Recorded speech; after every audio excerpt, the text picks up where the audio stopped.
Abré a-t-il faussé les plans de ses bourreaux? L'on est tenté de répondre par l'affirmative, car après 2 jours d'audience, il a réussi à gripper la machine comme le relève l'As.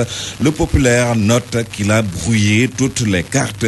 Et selon le quotidien, Abré a offert 45 jours de congé à la cour. C'est donc une victoire pour l'ancien président tchadien.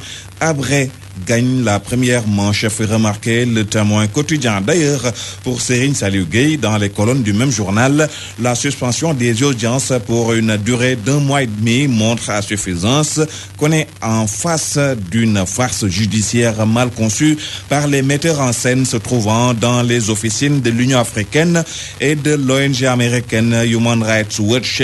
Le résultat, c'est qu'on assiste aujourd'hui à un flagrant délit d'une justice à 2 vitesses.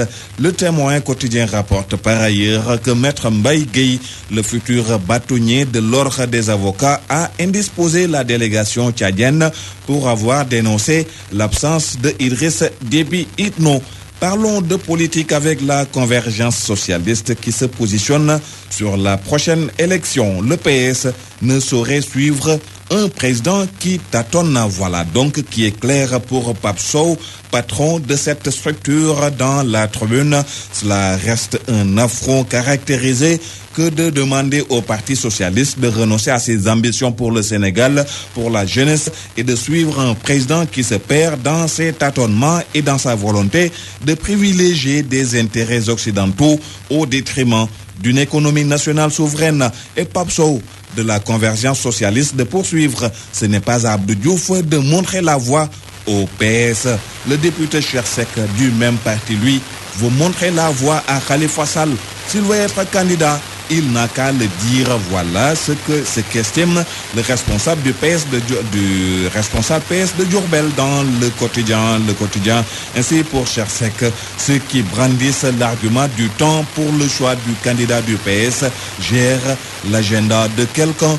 Le Populaire, pendant ce temps, nous parle de l'agenda de l'opposition, qui est la mise en place d'un front contre les fraudes et pour des élections transparentes.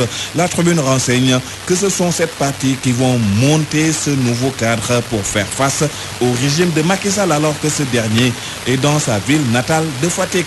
Mais d'après Rewmi Quotidien, Macky a raté son retour au bercail. Mon confrère explique en effet qu'il y a un flop de la mobilisation des apéristes. Tout le contraire du Populaire, qui parle d'un accueil royal pour le président dans son fief. Pour Walf Grand Place, Macky lance sa machine de persuasion économique à Fatick avec 4 inaugurations. Parlons de sondages, pas de ceux réalisés par ce machin inconnu du bataillon, pas d'adresse physique connue, pas de répertoire au niveau des pages jaunes, encore moins au 12-12. Pour la Tribune, les derniers sondages sérieux et crédibles datent de novembre 2014.